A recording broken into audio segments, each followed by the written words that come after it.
Time now for Tech Tuesday. Video game fans in the U.S. will soon be able to immerse themselves in the world of Super Mario. Plus, tech giant Google taking on bad handwriting from doctors. You know those prescription notes you can never read? The scribbles, yes. They might have a solution for that. Joining us live with this week's top headlines is our tech expert, Greg Nibler. Good morning.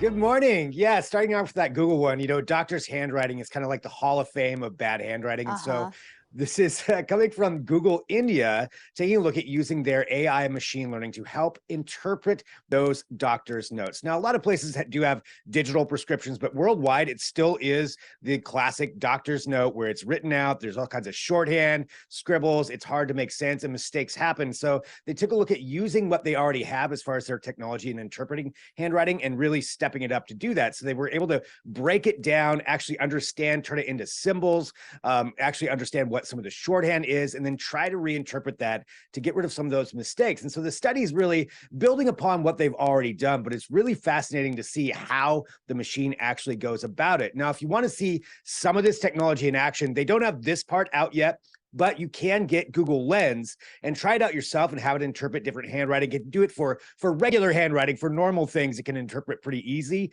or menus or all kinds of different stuff. But this is actually taking that to the next level. So it's seeing where they're going and how good this tech is getting. If they can interpret a doctor's note, I mean, that's kind of it. I think they've kind of reached the pinnacle at that point, but we'll see if this does come out. But pretty cool study. Yeah, that's some good AI if they can read those notes, because I sure can't. Yeah, you know, I'm always surprised when the pharmacist can read it. Right. You know, they know what it is. Yeah. Right. Let's talk about Super Nintendo World. Much anticipated opening in February.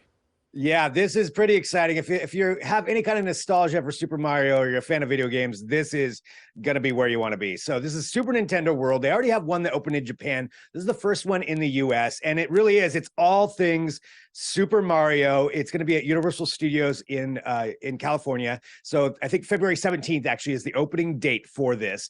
But looking at it, you know, not only do you have the video game aspect, but you also have a lot of cool tech going along with it. They have a full-on Super Mario Kart ride where you put on augmented reality glasses. I guess you can, you know, throw turtle shells at people. You get to ride around in this thing. You've got that aspect of it. You've got a different bracelet that you put on that interacts with the ride, so you can collect coins. They've got different stations where you can stand and put on AR goggles or look through augmented reality like telescopes and see, you know, Bowser climbing walls right in front of you, overlaying that in real time. So pretty cool tech. And overall, this just looks fun. I just want to ride the Super Mario Kart ride. That's it for me. I'm good with that. But this is going to be opening up February 17th. So pretty cool thing to maybe make plans for next year. It does look pretty cool. Yeah, I want to go just to get that Mario hoodie, some of that merch. That looks really Right? neat. Oh yeah, there's a full restaurant with like Mario food and all kinds of stuff. Yeah, I'm gonna have to check it out. What do the Mario brothers eat? Oh, I Yeah, don't know. yeah, there's some weird stuff in there. Some of it has to do with like Yoshi and like it's all themed things. Some of it doesn't look that good, but you know. Yoshi egg, some different mushrooms maybe. Yeah. Right, exactly. Kind of fun. Well, hey, it wouldn't be a Tech Tuesday without a new robot that does kind of creepy things. There's a new dog robot that can climb walls.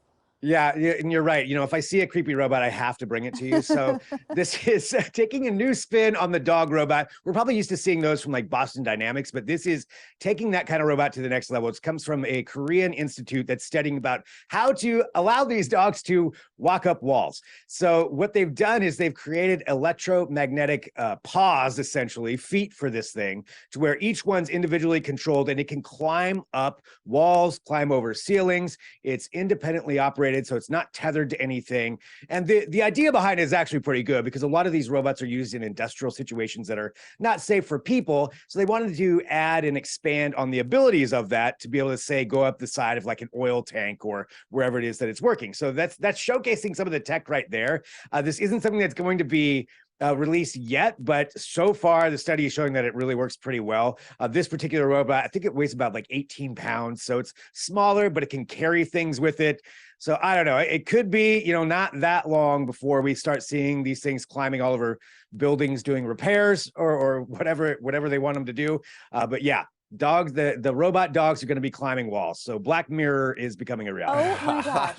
Well, I'm glad you explained the why, because Yeah. when I heard, a robot dog that could climb the wall, that was my first question. Well, why? Why? Well, yeah, Yeah. the why is just to terrify me. But no, there is some Yeah. practical application, but that is a little creepy sci-fi.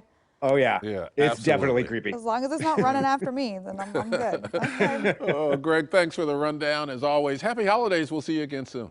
Yeah, same to you. And don't miss a thing when it comes to tech news. Just follow Greg on Twitter. He's @GregNibbler. It is